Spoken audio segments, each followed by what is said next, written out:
계속해서 마태복음 공부하겠습니다. 저희가 5장 오늘 1절부터 5절까지만 보려고 하는데요. 산상수훈을 들어가려고 합니다. 그 복음서에 보시면 예를 들면 오병이어 기적을 행하시는 것이나 이런 것들을 보면요. 본문은 길어도 그 내용은 간략합니다. 그러니까 복음서를 읽는데 이제 머릿속으로 그림을 그려보잖아요. 그래서 머릿속으로 그림을 그릴 수 있는 것들은 아무리 본문이 길어도 내용이 아주 간단합니다. 오병이어 행하시는 것들. 그러면 본문을 읽으면서 머릿속으로 그림이 그려지거든요. 그런 건 이제 내용이 간단한데 이 산상수훈은 길이도 이제 5장, 6장, 7장 세 장에 걸쳐서 있고 길이도 짧지 않고 내용도 간단하진 않아요. 머릿속으로 쫙 전체가 다 그려지지는 않거든요. 한 절 한 절이 내용들이 이제 있습니다. 그래서 저희가 그 내용이 이 산상수훈이 좀 많은 편이라고 보시면 되고요. 저희가 오늘은 일단 1절부터 5절까지만 살펴보겠습니다. 먼저 잠깐 기도하겠습니다. 하나님 아버지, 주님께서 주신 말씀으로 인해 감사드립니다. 주님께서 저희가 이 말씀을 믿을 때 저희 안에서 일하시고 또 저희가 정말 주님께서 일하시는 이 밭이 되어서 정말 주님께 선한 열매를 맺을 수 있도록 도와주시기 원합니다. 예수님의 이름으로 기도드렸습니다. 아멘. 예, 마태복음 5장부터 7장까지를 보통 산상수훈이라고 이렇게 부르죠. 어떤 분들은 이게 수훈이다 이런 말 자체에 이제 좀 태클을 걸려고 하시는 분들도 있는데요. 그냥 저희도 이렇게 용어화 됐으니까 저희도 산상수훈이다 이렇게 부르도록 하겠습니다. 근데 1절에 보시면 이렇게 되어 있죠. 그분께서 무리들을 보시고 산에 올라가 앉으시니 그분의 제자들이 그분께 나아오매 이렇게 말씀하고 있는데요. 여기서 예수님은 산에서 제자들을 가르치신 내용입니다. 근데 이제 누가복음 6장에도요, 이 산상수훈과 비슷한 것들이 나오는데요. 누가복음 6장에 보면 이게 산이 아니라 평야에서 가르치셨다고 나와 있어요. 그래서 예를 들면 누가복음 6장 17절부터 이제 6장 마지막 절까지가 산상수훈과 비슷한 내용들을 담고 있는데 이제 이렇게 되어 있습니다. 그분께서 그들과 함께 내려오사 평야에 서시니 그분의 제자들 일행과 또 그분의 말씀을 듣고 자기들의 병을 고치려고 온 유대와 예루살렘과 두로와 시돈과 해안 지방에서 나온 백성의 큰 무리도 함께하더라 하면서 쭉 이어지는 내용이 이제 산상수훈과 좀 비슷한 내용이 들어가요. 여기서는 평야에서 서셔서 가르치셨다 이렇게 되어 있습니다. 그래서 누가복음 6장과 마태복음 5장, 6장, 7장의 내용이 비슷한 내용들이 있지만 가르치신 장소가 달라요. 마태복음에서는 산 위에서 가르치셨고 그리고 누가복음에서는 그냥 평지에서 가르치셨습니다. 그래서 어떤 분들은요, 이제 신학 용어들 중에 아주 잘못된 말들이 있는데, 이제 이 복음서와 관련해서 어떤 말이 있냐면, 공관복음이라는 말이 있어요. 그래서 마태, 마가, 누가를 공관복음이다. 이렇게 얘기하는데요. 실제로 요 세 복음서가 비슷하죠. 그리고 요한복음만 내용이 좀 많이 다르죠. 그래서 이 세 복음서를 공관복음, 그러니까 보는 관점이 같은 복음서다 이렇게 부르는 거죠. 공관복음이란 말이. 근데 이거는 대단히 잘못된 말입니다.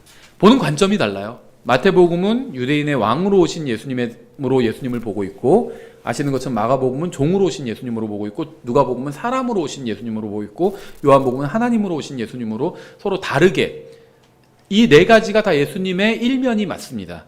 그런데 서로 각자 다르게 앞, 뒤, 좌우 서로 다른 데서 예수님을 보고 기록하고 있는 거죠. 관점이 달라요. 공관복음이라는 말은 잘못된 말입니다. 그래서 이 누가복음에 나온 내용이 다른 것은 다 이유가 있습니다. 이게 비슷한 내용을 그냥 실어놓은 것이 아니라는 겁니다. 다 이유가 있다는 겁니다. 예, 이 산상수훈을 주님께서 말씀하신 세 가지 목적이 있는데요. 첫 번째는 이제 진정한 의가 무엇인지 보여주기 위해서 이 산상수훈 설교를 하신 거고요. 두 번째는 주님의 왕국의 율법은 영적인 것이고 사람의 머리가 아닌 마음을 바로잡기 위해서 주신 것임을 보여주기 위해서 또 말씀하신 겁니다. 하나님께서는요, 물론 사람의 머리도 바뀌어야 돼요. 생각도 바뀌어야 되지만 궁극적으로 생각을 바꾸는 이유는 하나님께서 우리의 생각이 변화받기를 원하시거든요. 근데 생각이 변화받아야 되는 이유는 마음이 변화받기 위해서입니다. 생각은 바뀌었어요. 성경적인 생각으로 바뀌었지만 마음은 그대로 세상을 사랑하고 육신을 사랑하고 죄를 사랑한다면 그건 아무 소용이 없습니다. 그러면 이제 성경을 이용해 먹는 사람이 되는 거죠. 예, 그래서 마음이 변화돼야 돼요. 세 번째 목적은 구약에서 말씀하시는 율법의 진정한 의미를 알려주어서 하나님의 법이 바리새인들과 사두개인들의 전통보다 뛰어난 것임을 보여주기 위해서 말씀을 주신 겁니다. 이 당시에 바리새인들과 사두개인들 대표적인 종교 종파들이고 종교 지도자들이죠. 이 사람들은 어떤 규칙들을 만들고 전통을 만들어서 이 하나님께서 왜 이런 말씀을 하셨는지는 생각하지 않고 어떤 디테일에 신경을 써서 그대로 안 하면은 막 벌을 주고 그대로 하면 마음은 잘못돼 있어도 그대로 하기만 하면 괜찮고 이제 이런 생각을 가진 사람들이었습니다. 그래서 예수님께서는 그렇게 하면 안 되고 하나님께서 왜 이런 말씀을 하셨는지 이해하고 마음으로 그것을 순종하는 것이 중요하다. 이걸 이제 알려주기 위해서 이 산상수훈 설교를 하신 겁니다. 산상수훈과 관련해서 두 가지 사실을 기억해야 되는데요. 첫 번째는 이 마태복음은 우리가 계속 서두에서 말씀드렸지만 유대인을 대상으로 기록된 책입니다. 이 마태복음이라는 책 자체가 우리가 이 책마다 다 기록 목적이 있어요. 그래서 책을 어쨌든지 간에 책이란 게요. 뭐 좋은 책도 있고 뭐 별로인 책도 있고 뭐 다양하죠. 책들이. 그런데 어쨌든 간에 작가는 최선을 다해서 기록을 했습니다. 책을. 그리고 이제 작가가 책을 기록할 때 그 서문이나 목차에서 이제 어떤 이 의도를 드러냅니다. 보통은 서문에서 이야기를 해요. 그래서 서문에서 앞으로 무엇을 다룰 건지 책에서 이야기하는 그런 책이 좋은 책이에요. 예, 그래서 뭐 소설이나 그런 경우를 빼고 일반적인 이제 책에서는 이렇게 다 목적을 이야기한다는 거죠. 근데 이 책들은요, 다 대상이 있습니다. 고유의 대상이 있어요. 대부분의 책들이. 그래서 이 마태복음도 하나의 책이죠. 성경은 66권의 책이 하나의 책으로 이제 모인 그런 책이라고 보시면 돼요. 마치 미국이란 나라가 51의 나라가, 스테이트, 나라가 하나의 그 나라로 연합한 것처럼 그래서 이 성경도 66권의 책이 한 권의 책으로 묶인 책인데요. 마태복음은 유대인을 대상으로 기록이 된 책입니다. 그래서 마태복음에 소개된 예수님은 유대인의 혈통을 따라서 오신 유대인의 왕이시고 또 유대인의 왕국을 세우실 겁니다. 따라서 여기에 기록된 산상수훈도 교리적으로는 유대인들과 관련이 있는 말씀이다. 이렇게 보시면 됩니다. 근데 두 번째 또 기억해야 될 것은요. 마태복음의 대상은 유대인이기는 하지만 성경에 포함된 하나님의 말씀이죠. 따라서 우리에게 영적인 유익과 교훈을 줄 수 있다는 겁니다. 따라서 우리는 산상수훈이 주는 영적인 교훈을 배워야 합니다. 유대인에게 주신 말씀이라면 그럼 뭐 우리는 상관없는 거 아닌가? 이렇게 생각하실 수도 있는데요. 이 성경이란 책을 좀 생각해 볼 필요가 있어요. 성경은요. 모든 것이 다 나에 대해서 말씀하고 있지는 않죠. 나에게 직접적으로 하시는 말씀은 아니에요.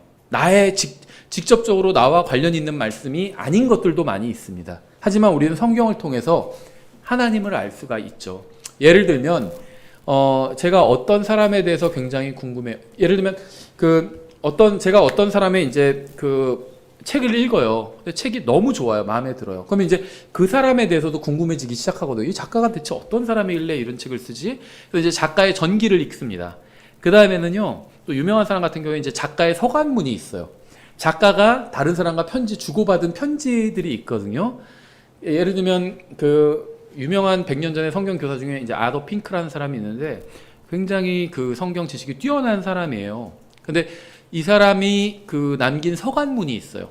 그래서 아더 핑크의 생애와 서신들 이런 책이 있는데 그걸 보면은 그 사람에 대해서 더 깊게 이제 이해를 할 수 있거든요. 그러면은 그 사람이 다른 사람과 주고받은 편지는 저와는 관련이 없습니다. 그런데 그 편지를 보면은 이 사람이 다른 사람을 어떻게 대하는 태도들이 나와 있잖아요. 생각들이 나와 있고. 그래서 이 사람에 대해서 더 깊이 이해를 할 수 있게 된다는 거죠. 마태복음은 교리적으로 직접적으로 교회에게 주시는 말씀은 아니에요. 마태복음의 대부분은.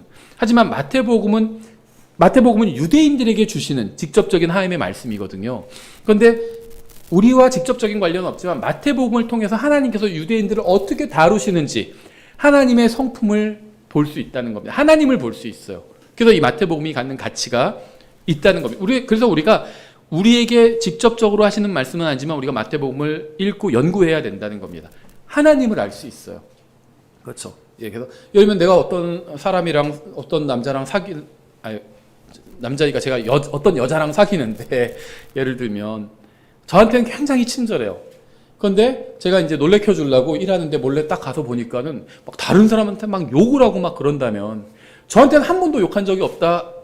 욕한 적 없고 친절하게 대한다 할지라도 다른 사람한테 막 욕하고 막 약한 사람은 막 쥐어받고 막 그런 걸 본다면 저는 실망하겠죠. 저한테는 그런 적이 없다 할지. 왜냐면 그 사람의 나한테 대한 건 아니지만 그 사람의 성품이 그대로 드러나잖아요. 다른 사람한테 어떻게 대하는지를 통해서. 마태복음도 마찬가지라는 겁니다. 저에게 직접적으로 주시는 하나님의 말씀은 아니지만 하나님께서 어떤 한 민족을 어떻게 다루시는지를 통해서 우리가 하나님의 성품을 알 수 있다는 거죠. 하나님께서 무엇을 좋아하시고 무엇을 싫어하시고 어떻게 일하시고 이런 것들을 알 수 있다는 겁니다. 그래서 우리는 우리에게 직접적으로 하시는 말씀이 아니지만 마태복음과 구약의 대부분이 그래요. 하지만 우리가 마태복음과 구약의 대부분을 공부해야 되는 그게 이유라는 겁니다. 예, 그래서 이 산상수훈이 영적인 교훈이 주는 게 굉장히 아주 중요한 것들이 많이 있습니다. 산상수훈이 교리적으로는 신약의 교회에 해당되지 않는다고 해서 여기서 경고하고 있는 죄들을 범해도 되는 것은 절대 아닙니다. 우리는 산상수훈이 유대인들에게 주시는 말씀이기는 하지만 여전히 하나님의 말씀이라는 사실을 잊어서는 안 됩니다. 예, 산상수훈이 기본적으로 산상수훈이라고 이제 하는 건 마태복음 5장, 6장, 7장을 그냥 산상수훈이라고 부르는 겁니다. 이 산상수훈이 기본적으로 유대인들에게 주시는 말씀이지만 우리에게도 굉장히 영적인 큰 유익을 줍니다. 예를 들면 마태복음 이 산상수훈에서는요, 이제 여러 부류의 사람들에 대해서 경고하고 있는데요. 조심하라고. 예를 들면 6장 19절에서 너희 자신을 위해 보물을 땅에 쌓아두지 말라. 거기서는 좀과 녹이 부패시키며 거기서는 도둑들이 뚫고 훔치느니라. 그래서 여기서는 영적인 도둑들을 조심해야 된다고 경고하고 있죠. 오전에 제가 영적인 도둑질이 뭔지 말씀드렸죠. 성도들이 쓸데없는 거에 신경 쓰게 만드는 겁니다. 막 쓸데없는 게 열을 올리게 만들고 그게 이제 영적인 도둑질이에요. 뭐 그런 거는요 굉장히 형태가 많아요. 하나님을 섬기는 걸 뭐 그냥 아주 쉬운 예를 그냥 들어볼게요. 예를 들면 막 목사님을 잘 섬겨야 되고 목사님 뭐 예를 들면 차도 닦아주고 막 모르겠어요. 그게 하나님을 섬기는 거지. 그건 하나님 섬기는 게 아니죠. 자기 차는 자기가 닦으면 되죠. 그러니까 쓸데없는데 관심을 갖고 에너지를 낭비하게 만드는 겁니다. 그게 영적인 도둑이에요. 인생 낭비시키는 것이고. 예, 그래서 영적인 도둑들을 조심하라고 말씀하고 있고요. 또 마태복음 5장 20절 내가 너희에게 이르노니 너희 의가 서기관들과 바리새인들의 의를 능가하지 아니하면 너희가 결코 하늘의 왕국에 들어가지 못하리라. 그래서 여기서는 바리새인들을 조심해야 한다고 경고하고 계시죠. 7장 15절 거짓 대언자들을 조심하라. 그들은 양의 옷을 입고 너희에게 나오나 속은 약탈하는 일인이라. 여기서는 이제 거짓 대언자들을 조심하라고 경고하고 있습니다. 그러니까 영적인 도둑들, 바리새인들, 거짓 대언자들은 항상 있어요. 이런 부류의 사람들은. 우리는 이들을 조심해야 되죠. 그래서 우리에게 하시는 말씀은 아니지만 우리에게도 굉장히 유익하다는 겁니다. 우리나라에서는 별로 사실은 별로 해당되는 사람들이 없는데요. 이 극단적인 세대주의자들이 있는데 이제 산상수훈이 천년왕국의 법률이라고 주장을 합니다. 이 사람들은. 하지만 만약 그렇다면 천년왕국에서는 이미 왕국이 섰는데 또 왕국이 임하기를 기도해야 하는지에 대한 의문이 남죠. 무슨 말이냐면 산상수훈은 다 교리적으로 천년왕국의 법률이다. 우리랑 별로 관련이 없다. 이렇게 주장을 해요. 그런데 6장 10절에서 아버지의 왕국이 임하옵시오며 이렇게 기도하라고 가르치시잖아요. 그럼 천년왕국에서는 왕국이 이미 임했는데 뭘 또 왕국이 임하라고 기도하는 게 좀 말이 안 되죠. 그래서 이제 극단적 세대주의자들의 이게 오류고요. 그러니까 극단적 세대주의는 뭐냐면 세대주의는 바른 거예요. 성경을 바르게 나눠서 살펴보는 건데요. 극단적 세대주의는 나누지 말아야 될까까지 막 난도질을 하는 거라고 보시면 됩니다. 우리나라에는 사실 많지 않아요. 이거는 영미권에 많습니다. 이런 사람들은.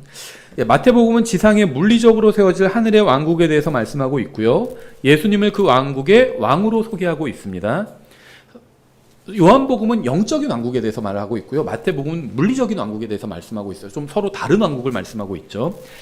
산상수훈에는요, 교회에게 영적인 유익을 주는 말씀이 굉장히 많이 있어요. 예를 들면 산상수훈은 금식에 대해서 굉장히 중요한 어떤 원칙을 말해주고 있는데요. 마태복음 6장 16절부터 18절 또한 너희는 금식할 때 위선자들처럼 슬픈 기색을 보이지 말라. 금식을 왜 하죠? 밥 먹는 게 즐거움이죠. 아닌가요? 즐겁지 않나요? 밥 먹는 건 즐거운 일이거든요. 이제 먹는 거는. 그런데 금식은 그 즐거운 일을 안 하는 거잖아요. 그래서 금식을 다른 말로 하면 혼을 괴롭게 하는 겁니다. 그래서 성경에서 혼을 괴롭게 하였고 이런 표현이 나오면요. 대부분 그건 100%다 금식은 아니지만 거의 90% 이상은 금식을 의미해요. 근데 금식을 왜 하죠? 왜 혼을 괴롭게 하죠? 사람이 즐겁게 있는 게 좋아요. 근데 왜 괴롭게 하죠? 그거는요, 기도로 하나님께 나의 그 원하는 걸 아뢰잖아요. 그런데 그만큼 급하다는 거를 의미하는 겁니다. 뭐 단식 투쟁 같은 건 아니고요. 하나님 저한테 이건 정말 중요한 문제입니다. 이렇게 먹고 사는 문제보다도 더 중요합니다. 그거를 하나님께 알리기 위해서 금식을 하는 거예요. 그래서 자기의 혼을 고의적으로 괴롭게 하는 겁니다. 그게 금식인데 그러면 내가 금식한다는 걸 누가 알아야 되죠? 하나님이 아시면 돼요. 다른 사람이 알 필요는 없습니다. 그런데 일부러 자기는 이렇게 영적인 거에만 관심이 있다는 걸 알리기 위해서 금식한다는 걸 막 티를 내요. 사람들에게 광고를 하고 오늘부터 저는 금식합니다. 뭐 금식에 들어갑니다 하면서 막 광고하고 그럼 우리 목사님 굉장히 영적이라서 또 그렇게 금식하시는구나 막 그렇게 알게 딱 표정도 막 힘들어하면 이렇게 힘드세요? 그럼 제가 지금 금식하고 있습니다. 이렇게 그렇게 하지 말라는 거예요. 그들은 금식하는 것을 사람들에게 보이려고 하나님께만 알리면 돼요. 사람들에게 보이고 자기들의 얼굴을 일부러 흉하게 하느니라. 막 일부러 씻지도 않고 좀 안 좋은 막 머리도 안 빗어요. 금식하고 있거든요. 요즘 막 이렇게 알리려고 흉하게 하느니라. 진실로 내가 너희에게 이르노니 그들은 자기들의 보상을 받았느니라. 사람들한테 높임 받았잖아요. 우리 목사님 영적이야 대단해. 그걸로 상 땡이라는 겁니다. 끝났다는 거예요. 하나님께서 상 안 주신다는 거예요. 오직 너는 금식할 때 내 머리에 기름을 바르고 내 얼굴을 씻으라. 잘 먹은 것처럼 사람들 앞엔 감추라는 겁니다. 기도는 하나님과 나와의 관계예요. 사람들 알 필요 없어요.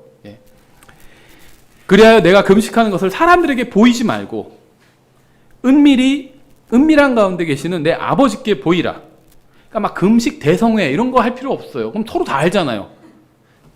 모르게 했어요. 모르게 금식하는 거를 하나님께만 알리면 돼요. 그래야 은밀한 가운데 보시는 내 아버지께서 내게 드러나게 갚아주시리라. 기도 응답을 보이게 해주시겠다는 겁니다. 정말 하나님의 뜻대로 구하는 것이라면 그렇다는 거죠.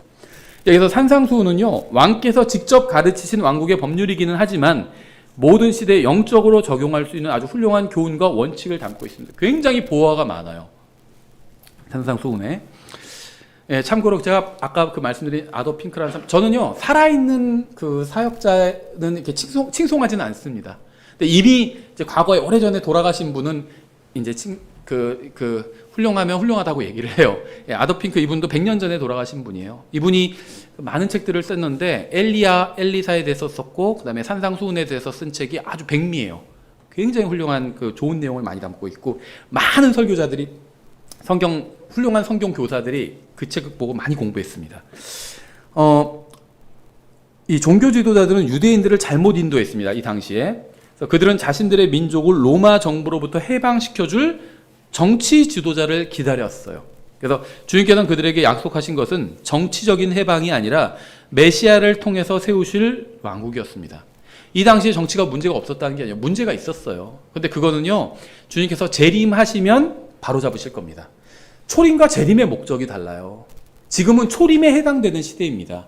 예수님께서 초림하신 이유가 뭐죠? 사람을 바로잡기 위해서 오신 겁니다. 개개인을 바로잡기 위해서 오신 거예요. 어떻게 바로잡죠? 구원하시는 겁니다. 하나님 앞에서 자기가 죄인이라는 사실을 인정하고 회개하고 복음을 믿는 거예요. 그럼 구원받는 겁니다. 그럼 바로잡힌 거예요, 그 사람이.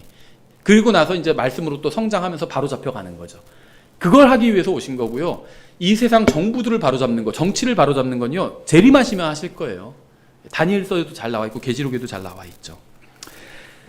이스라엘의 독립을 지지하는 이 시온주의자들이 있는데요. 그러니까 자이어니스트라고 하겠죠, 영어로는.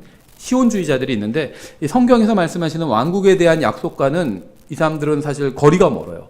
성경적인 사람들이 아니에요. 이 시온주의자들은 군대를 통한 이스라엘의 독립을 믿습니다. 군대를 통한 독립. 그래서 뭐 7일 전쟁, 무슨 전쟁, 이게 막 하나님의 역사인 것처럼 그렇게 얘기를 하는데요. 그거는 사실은 성경의 예언과는 관련이 없어요. 모르겠어요. 하나님의 역사인지 아닌지는. 근데 성경의 예언과는 관련이 없어요. 과거에 있었던 무슨 곤란군에서 무슨 있었던 7일 전쟁, 무슨 전쟁, 이런 전쟁은요, 성경의 예언과는 관련이 없어요. 성경에 예언된 이스라엘이 나라를 회복하신 건요, 주님께서 재림하시면 단번에 딱 회복하시는 겁니다.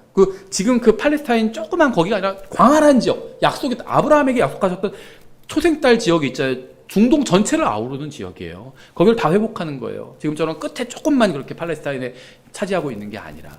지금 이스라엘 국가는요, 성경의 예언과는 관련이 없어요. 오히려 계시록에서 말씀하시는 자칭 유대인이라 하지만 아닌 자들과 관련이 있습니다. 왜냐하면 성경의 유대인들은 동양 사람이에요. 지금 유대인들 동양 사람 아니죠. 죄다 그냥 서양 사람들이잖아요.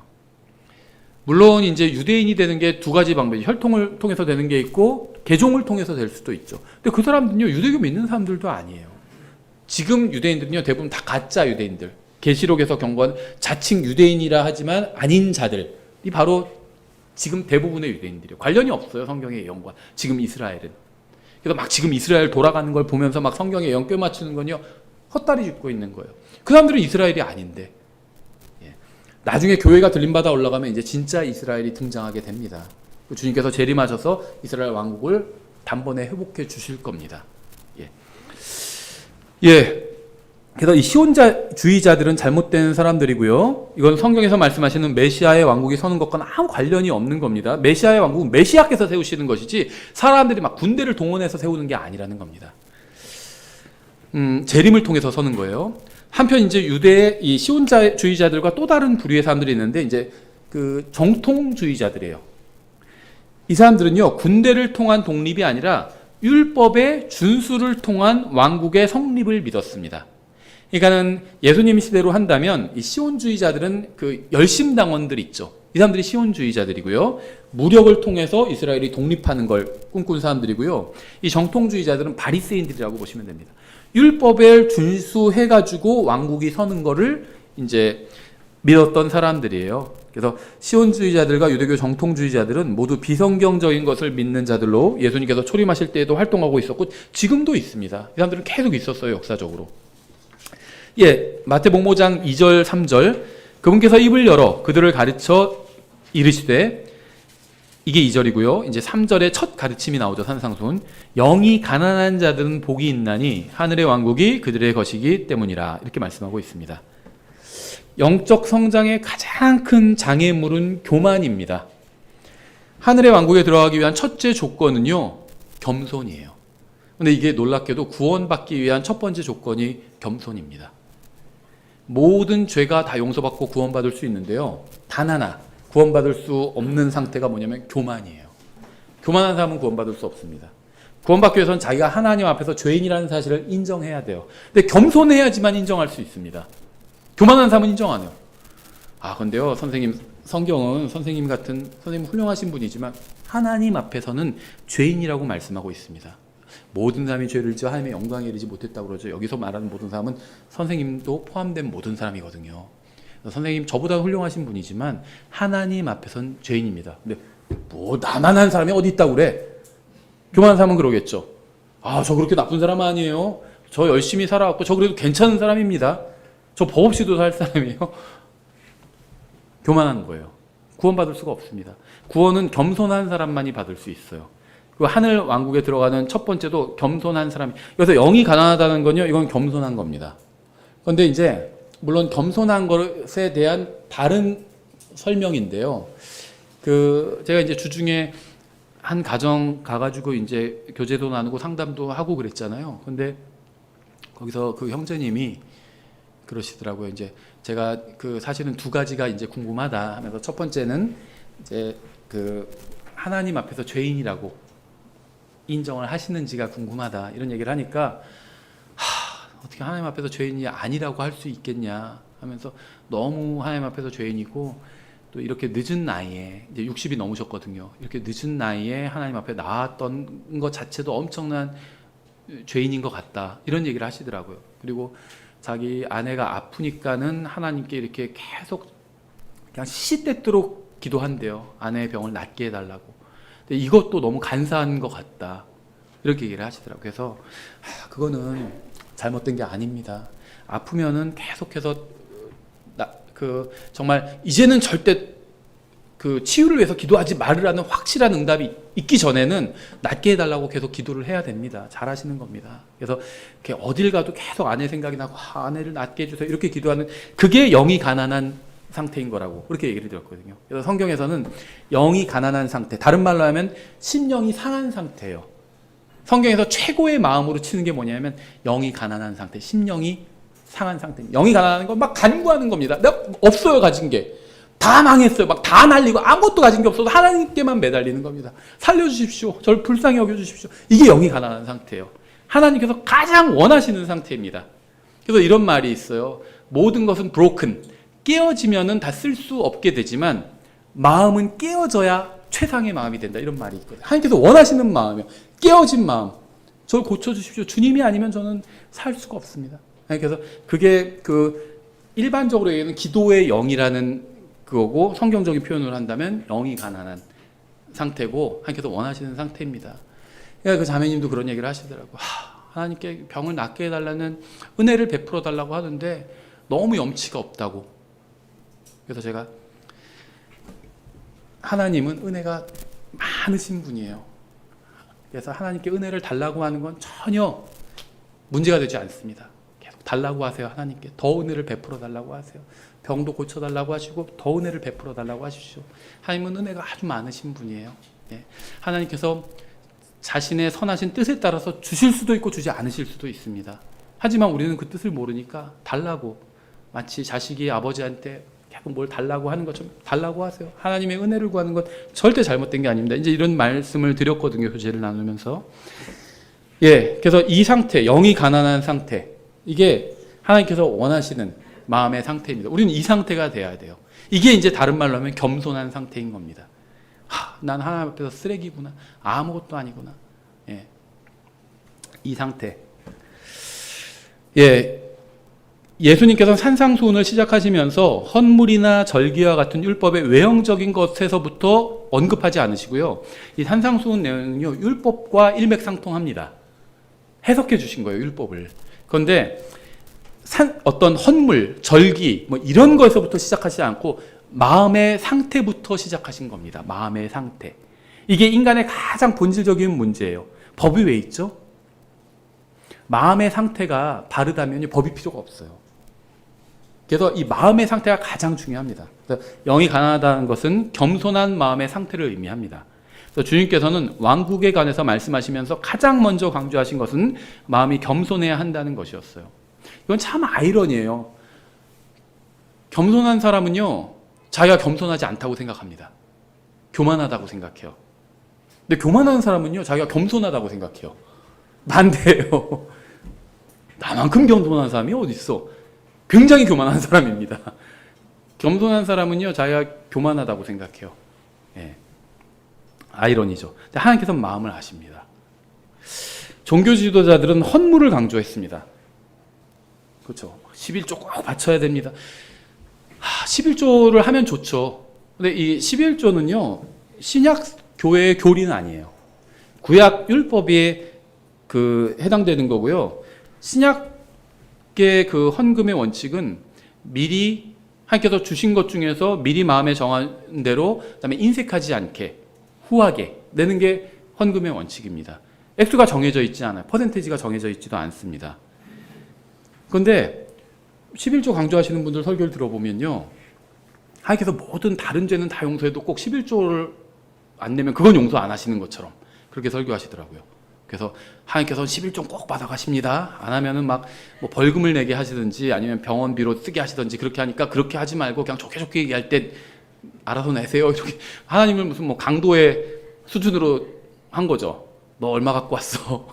다 내. 막 이렇게 하는 것처럼. 아니에요. 그건 종교 지도자들이 헌금을 헌물 이런 거 강조하는 거죠. 하나님께서 가장 중요하게 여기시는 건요, 마음의 상태요. 마음의 상태. 말라기는 마음이 회개하지 않은 죄로 더러워져 있다면 헌물보다 회개가 더 중요하다고 경고했습니다. 말라기 내용이에요. 하나님 앞에서 바르게 신앙생활을 시작하려면 헌물이 아니라 마음을 겸손하게 하는 것부터 시작해야 합니다. 이게 첫 단계예요. 시편 51편 17절 이렇게 되어 있어요. 하나님께서 구하시는 희생물은 상한 영이라. 이게 영이 가난한 겁니다. 같은 거예요. 다른 말로 하면 겸손한 상태인 겁니다. 오 하나님이여 상하고 통회하는 마음을 주께서 멸시하지 아니하시리다. 예수님께서 이제 세리와 바리새인의 기도를 비교해 주셨죠. 바리새인은 나는 뭐 11절 어떻게 하고 뭐를 하고 뭐 매일 어떻게 하고 굳이 하나이다 이렇게 했죠. 세리는 가서 뭐 하늘을 쳐다보지도 못했어요. 하나님이여 죄인 저에게 긍휼을 베풀어 주십시오. 그게 기도였죠. 그런데 누가 의롭다 칭함을 받았죠? 세리였어요. 겸손해야 구원 받거든요. 절 용서해 주십시오. 긍휼을 베풀어 주십시오. 그럼 구원해 주세요. 하나님께서는 겸손해야 됩니다. 예, 그래서 이게 하나님께서 원하시는 겁니다. 상하고 통회하는 마음, 상한 영이 가난한 것, 겸손한 것 다 같은 의미예요. 주님 앞에 나올 때 가장 중요한 것은 마음의 교만을 죽이고 겸손하게 나와야 한다는 겁니다. 51편 10절 오 하나님이여 내 안에 깨끗한 마음을 창조하시고 이게 영이 가난하고 상한 마음이 같은 겁니다. 내 속에 올바른 영을 새롭게 하소서. 올바른 영은 상한 영이에요. 깨끗한 마음은 상하고 통회하는 마음입니다. 겸손한 사람의 영은 상한 영이 됩니다. 이스라엘 민족은 자신들이 아브라함의 자손이와 하나님의 선택받은 백성이라는 자부심으로 인해서 교만해졌습니다. 교만해지면요 눈이 멀게 돼요. 자신들과 자신들의 종교는 특별하기 때문에 죄를 지어도 주님께서 어느 정도 이해해 주실 것이라고 생각했습니다. 이러한 교만으로 인해서 그들은 영적으로 눈멀고 더러워졌습니다. 그래서 예수님께서 자기 백성에서 오셨을 때 그들의 교만을 지적하시면서 가장 먼저 필요한 것은 겸손한 마음이라는 사실을 지적하신 겁니다. 하늘의 왕국은 헌물이나 군대나 무기를 통해서가 아니라 겸손한 마음을 통해서 들어갈 수 있다는 사실을 알려주신 거예요. 겸손해야 된다는 거, 하나님 앞에서 내가 죄인이라는 사실을 인정하라는 겁니다. 그래야지 용서받을 수 있어요. 이게 항상 첫 단추입니다. 구원을 위한 첫 단추고요. 하늘의 왕국에 들어가기 위한 첫 단추도 겸손이에요. 항상 가장 중요한 것은 하나님 앞에서 바른 마음을 갖는 것이고 바른 마음은 겸손한 마음입니다. 항상. 어느 시대를 막론하고 하나님과 교제를 나눈 사람들은 먼저 자신을 낮췄습니다. 자신을 낮추지 않으면 결코 구원받을 수 없어요. 나 정도면 괜찮지? 구원 못 받습니다. 아무리 복음을 믿어도 구원 못 받아요. 내가 괜찮은 사람인데 뭐 하나님께서 복음을 마련해 주셨다고 하니까 내가 뭐 그거 한번 받아주지 뭐. 이러면 구원 못 받어요. 그건 복음을 믿는 게 아니에요. 나는 죽을 수밖에 없는 죄인이에요. 하나님께서 은혜를 안 하셔도 되는데 은혜를 베풀어 주셔서 십자가 위에서 내 죄를 갚아주신 거예요. 안 해도 돼요. 하나님은 십자가 위에서 인간의 죄값을 갚으시려고 이 세상에 오셨는데 보니까 사람들이 하늘에서 보셨던 것보다 더 엉망이에요. 더 시궁창이고. 그래서 그냥 십자가 죽어줄 가치가 없다. 이 인간들은 너무 죄인이라서. 그래서 그냥 바로 승천해 버리셨어요. 그래도 하나님은 영광 받으실 하나님입니다. 부족함이 없으세요. 의무감에서 십자가에서 죽으신 게 아니에요. 사랑으로 죽어주셨어요. 사랑으로. 안 해주셔도 돼요. 그래도 하나님은 영원히 의로우신 하나님입니다. 근데 은혜를 베풀어 주신 거예요. 그래서 나를 위해서 내 죄값을 십자가에서 갚아주신 겁니다. 그걸 받아들이는 거예요. 겸손한 마음이 아니면 받아들일 수가 없어요. 그거를. 자신을 낮추지 않으면 하나님께 쓰임받을 수 없습니다. 하나님께서 만약에 나를 쓰신다면, 여러분을 쓰신다면요, 여러분이 괜찮고 대단한 사람이기 때문에 쓰시는 게 아닙니다. 낮춰야 돼요, 자기를. 자기는 아무것도 아니라는 사실을 알아야 됩니다. 제가 사라져도요, 하나님의 일이 무슨 뭐 타격을 받는 게 아니에요. 하나님께서 이 위대하신 일에 저를 불러주신 겁니다. 함께 일할 기회를 주신 거예요. 돌들로도 아브라함의 자손을 만들 수 있는 분이에요. 하나님의 천사들이 많잖아요. 천사들은 능력이 출중해요. 하나님께서 뭐가 아쉬워서 나를 제발 나를 위해서 일해 주겠니? 이러시는 분이 아니에요. 초대해 주신 겁니다. 그래서 제가 감사합니다. 제가 주님을 위해서 일하겠습니다. 이렇게 한 겁니다. 예. 어떤 목회자들 중에서 나는 그냥 하기 싫은데 하나님께서 부르셔서 억지로 한다. 하지 않는 게 나아요. 그런 사람들은. 전 제가 하고 싶어서 하는 겁니다. 만약에 여러분들이 목사님 별로 말씀도 제대로 못 전하고 쫓아내면요, 대부분이 여러분이 저를 쫓아내면 저는 막 여기서 제가 막 농성하면서 싸우진 않을 거예요. 쫓아내면 나갈 겁니다. 그런데 제가 또 옆에 바로 저기 필라스텔스 자리에 교회를 얻어가지고 옆에 차리지는 않을 거예요. 다른 도시로 갈 겁니다. 제가 잘했던 억울해서까지 쫓겨났거나 할 때 교회에서 쫓겨나잖아요. 저는 하나님 말씀 전하는 게 좋아요. 다른 도시 먼 데 가서 복음을 전할게요. 예. 전 좋아요. 하나님 말씀 전 얼마나 좋아요. 물론 말씀 준비하고 이런 건 힘든데 그래도 좋아요. 말씀을 선포. 얼마나 영광스러워요. 감히 나 같은 아무것도 아닌 자가 위대하신 하나님의 일에 대해서 얘기하고 그러잖아요. 얼마나 좋은 일이에요. 예, 하나님께서 은혜를 베풀어 주신 겁니다. 예, 자기를 낮추지 않으면 하나님과 교제를 나눌 수 없어요. 자신을 낮추지 않으면 말씀을 배울 수도 없습니다. 성경적 기독교의 실행은 자신을 낮추는 겸손에서부터 시작합니다. 정말 참 안타까워요. 그게 자기 얼굴에 침 뱉는 것 같아서 그런데 독립침례교회에서도요, 예전에 어떤 분 그렇게 이렇게 좋은 설교를 여러분 어디 가서 들으실 수 있습니까? 막 그러더라고요. 자기가 설교하면서. 하나님께서 쓰시지 않아요, 그런 사람은. 예, 뭐가 그렇게 대단하다고, 뭐가 그렇게 잘났다고, 다 똑같은 죄인이지. 예. 잠언 16장 8절 이렇게 되어 있습니다. 멸망에 앞서 교만이 나가며 넘어짐에 앞서 거만한 영이 있느니라. 예루살렘과 다윗의 왕국과 이스라엘에게 무슨 일이 일어났죠? 그들은 교만으로 인해서 망한 겁니다. 19절 자기를 낮추는 자와 함께 겸손한 영을 갖는 것이 교만한 자와 함께 노략물을 나누는 것보다 나으니라. 이 시가서, 욥기 시편 잠언부터 시작해서 솔로몬의 노래 전도서까지 이 책들은요, 그냥 시가 아니라 하나님의 말씀, 성경의 예언을 시적 형태로 기록해 놓았을 뿐입니다. 그래서 나중에 저희가 잠언도 공부하려고 하는데요. 사실은 미뤘던 이유가 잠언이 내용이 어려워요. 이게 겉으로 보면 그냥 일반적인 어떤 교훈의 말씀 같지만 교훈의 형태를 띤 교리를 담고 있거든요. 근데 그거를 딱 바르게 분석하는 게 쉽진 않아요. 이 시가서가 사실은 성경에서 가장 어려운 책들에 속한다고 보실 수 있는데요. 주님께서는 겸손한 사람을 찾으십니다. 주님께서는 자신의 군대를 자랑하는 교만한 자와 함께 노략물을 나누지 않으시고 자기를 낮추는 겸손한 영을 가진 자와 함께 노략물을 나누실 거예요. 천연왕국에서. 겸손한 자들은 하나님의 왕국에 들어가게 되고요. 주님과 함께 공동 상속자가 된다는 겁니다. 잠언 16장 19절이 사실 말하는 교리적인 거는 그런 내용이에요. 다윗이 겸손했을 때 그는 사자, 곰과 골리앗을 물리쳤죠. 하지만 그가 교만해지자 연약한 여자에게도 무너져 버렸습니다. 밧세바. 겸손하게 지혜를 구했던 솔로몬도 교만으로 인해서 어리석은 죄를 지어서 아내를 늘리고요, 병거를 늘렸습니다. 교만 뒤에는 항상 멸망이 따라오고요, 겸손 뒤에는 주님과 함께 노략물을 나누는 것이 따라옵니다. 교회도 마찬가지예요. 교회가 교만하잖아요. 그러면 영적으로는 죽어버려요. 구원이 취소된다는 게 아니라 더 이상 주님을 위해서 일할 수 없게 된다는 겁니다. 우리 교회를 보십시오. 이렇게 성과를 내고 대한민국에서 우리 교회만한 교회가 어디 있겠습니까? 하는 순간 그 교회는 영적으로 딱 사망인 거예요.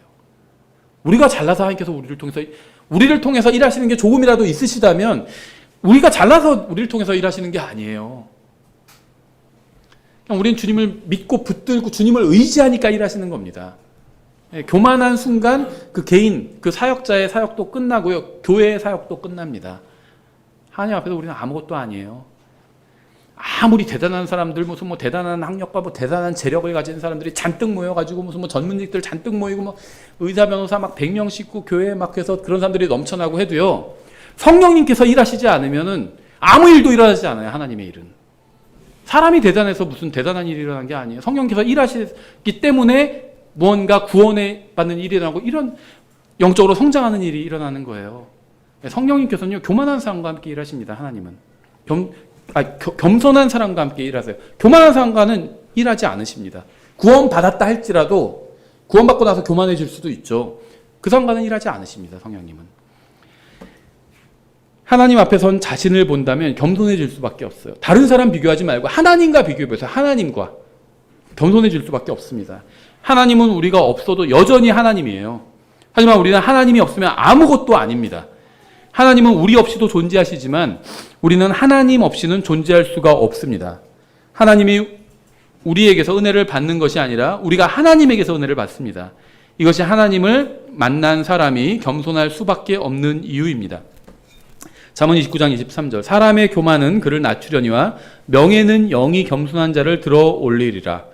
하나님은 교만한 자와 함께 일하지 않으십니다. 교만한 자를 필요로 하지도 않으십니다. 주님께서는 겸손한 자와 함께 결국 그를 함께 일하시고요, 결국 그를 들어 올려 주실 겁니다. 이사야서 57, 15절 57장 15절 높고 높으며 영원에 거주하고 이름이 거룩함이니가 이같이 말하노라. 하나님이죠. 나는 높고 거룩한 곳에 거하며 또한 통회하고 겸손한 영을 지닌 자와 함께 거하다니 이것은 겸손한 자의 영을 소생시키며 통회하는 자들의 마음을 소생시키려 합니다. 거듭남에 대한 말씀보다도요, 겸손에 대한 말씀이 훨씬 더 많아요. 겸손, 교만 이런 것에 대한 말씀이 훨씬 많습니다. 성경에 의하면 영원은 하나님께서 거하시는 곳입니다. 나는 영원에 거주하며 이렇게 말씀하고 있잖아요. 영원히 하나님께서 거하시고. 그럼 영원이 뭐냐? 이 욥기에도 나오는데 시간 밖이에요. 그럼 그건 뭐냐? 어디냐? 셋째 하늘입니다. 성경에 보면 하늘이 세 가지가 있죠. 첫째 하늘, 새들과 비행기가 날아가 다니는 곳. 둘째 하늘, 우주입니다. 셋째 하늘은 우주 너머에 있는 세 번째 하늘이고, 셋째 하늘과 둘째 하늘은 성경에 나온 수정과 같은 유리바닥으로 막혀 있죠. 둘째 하늘까지는 시간이 존재해요. 근데 셋째 하늘에 가면 거긴 시간이 없습니다. 그래서 하나님께서 뭐라고 말씀하셨죠? 나는 아브라함의 하나님이 엿고가 아니라 나는 아브라함의 하나님이고 이삭의 하나님이고 야곱의 하나님이다. 현재형으로 말씀하시는 겁니다. 왜냐하면 과거가 없어요. 셋째 하늘에. 거긴 시간이 없는 곳이에요. 영원입니다. 거기가 바로. 그래서 하나님께서 나는 영원에 거주하며 이렇게 말씀하시는 겁니다. 거룩함은 여호와처럼 주님의 많은 이름 중에 하나입니다. 거룩함. 이게 하나님의 이름이에요. 주님께서는 통회하고 겸손한 영을 지닌 자와 함께 하시고요. 교제를 나누십니다. 이사야서 61장 1절 주 하나님의 영께서 내게 임하셨으니 이는 주께서 내게 기름을 부으사 온유한 자들에게 좋은 소식을 선포하게 하셨기 때문이라. 그분께서 나를 보내신 것은 마음이 상한 자들을 싸매고 포로된 자들에게 자유를 결박된 자들에게 감옥에서 노임을 선포하게 하려 하며. 주님께서 마음이 상한 자들을 싸매 주실 겁니다. 하나님께서 싸매 주실 거예요. 그래서요, 하나님께서 누군가의 마음을 상하게 하시면 말씀을 통해서 상하게 하시거든요. 왜냐하면 최선의 것을 만들려고 반죽하시는 거예요. 마음에 아주 최고의 요리를 만들려고. 하나님께서 마음을 상하게 하시면요, 누구도 위로를 해줄 수가 없어요. 그러니까 하나님께서 위로해 주시면요, 위로받지 못할 마음이 없습니다. 그래서 마음이 상한 일이 생겼다. 어쩌면 하나님께서 이제 내 마음속에서 일하기 시작하셨기 때문일 수 있어요. 어려움을 주시고. 왜 마음이 상하죠? 어려움 때문에 상하잖아요. 경제적인 어려움이건 건강상의 어려움이건 인간관계 어려움이건 어려움 때문에 마음이 상하게 되잖아요. 왜 하나님께서 그런 걸 허락하셨을까요? 나에게. 하나님을 찾게 하기 위해서요. 그러니까 하나님께서 내 안에서 일하시기 위해서 그런 어려움을 허락해 주신 겁니다. 어떤 사람들은 자신이 구원받았다고 하면 교만한 것이라고 주장하는 사람도 있는데요. 하지만 왜냐하면 어떻게 감히 자기가 구원받았다는 말을 하냐, 교만하다 이렇게 얘기하는데, 그렇게 말하는 이유는요, 행위 구원을 생각하기 때문이에요. 뭔가 하나님 앞에서 대단히 의미 있고 대단한 선행을 해야 구원받는다고 생각하는데 자기는, 근데 저 사람은 자기가 구원받았다고 얘기해. 그러니까 자기가 대단한 선행을 했다고 주장하니까 저 사람은 교만한 사람이다 이렇게 생각하는 겁니다. 그래서 카톨릭이나 이제 카톨릭 교리에 영향받은 사람들이, 미국에서는요, 이게 토론이 자주 있잖아요. 토론 문화가 서양에선 많이 형성돼 있잖아요. 이 침례교 목사랑 카톨릭 신부랑 막 토론하고 이런 것도 흔해요. TV에서 방송하는 게. 이게 메이저 방송사가 아니고 이제 지역 방송들에서. 그러면 이제 침례교 목사가 성경을 갖고 하나님의 은혜로 이렇게 구원받을 수 있다. 하나님 말씀을 믿고 예수님의 십자가 대속을 믿고 구원받을 수 있다. 이런 걸 얘기하면요, 카톨릭 신부가 교만하다고. 어떻게 자기가, 왜냐하면 카톨릭 신부는 행위 구원을 믿거든요. 또 어떻게 자기가 구원받았다고 얘기하냐, 교만하다, 막 이렇게 얘기하는 예들이 있어요. 구원받았다는 사실을 아는 이유는 교만하기 때문이 아니라 오히려 겸손하기 때문이, 어떻게 보면 그 하나님의 말씀을 믿기 때문입니다. 말씀을 믿는 것은 교만한 것이 아니에요. 성경 말씀이 나에 대해서 뭐라고 말씀하고 있죠? 지옥에 던져질 존재라고 말씀하고 있어요. 전 그걸 인정합니다. 하나님의 은혜가 아니었다면 저는 지옥에서 영원을 보내야 되는 그런 무가치한 존재예요. 무익하고 잉여인간. 그걸 인정해야지 구원받을 수 있는 거예요. 전 그렇게 인정했습니다. 말씀을 믿지 않는 것이 교만한 거죠. 왠지 아세요? 자기가 하나님보다 더 똑똑하다고 생각하는 거거든요. 그게 교만한 거예요. 성경이 이렇게 말씀하고 있는데 그건 아니고 이렇게 얘기하는 게, 그게 교만한 거예요. 누구든지 예수님을 구원자로 받아들이면 구원해 주신다고 했는데 이러한 말씀을 거부하고 자신이 구원받았는지 알 수 없다고 주장하는 사람이야말로 교만한 겁니다. 하나님의 말씀을 자기가 수정하고 있는 거잖아요. 저는 구원받았지만 제 능력으로 받지 않았다는 사실을 잘 알고 있고요. 오히려 제가 능력이 없어서 구원받은 겁니다. 저에게는 하늘나라에 갈 수 있는 능력이 전혀 없어요. 저는 주님의 은혜와 긍휼을 통해서 구원받았습니다. 그래서 주님께 무한한 감사를 드리는 거예요. 주님께서 구원해 주시지 않았다면 저는 영원히 지옥에서 벌써 지옥에 가가지고 지금 지옥 몇 년 차로 계속 고통받고 있었을 겁니다. 이사야서 6장 2절 그 모든 것들을 내 손이 만들었으므로 그 모든 것들이 존재해 왔느니라. 하나님께서 하시는 말씀이죠. 주가 말하노라 오직 나는 이러한 사람 곧 가난하고 통회하는 영을 가진 자. 영이 가난하다는 겁니다. 내 말에 떠는 자를 보살피리라. 영이 가난한 사람이 어떤 사람인지 또 특징이 나오죠. 말씀에 떠는 사람입니다. 말씀에 떤다는 게 뭐냐면 말씀을 존중한다는 거예요. 가볍게 보지 않는다는 겁니다.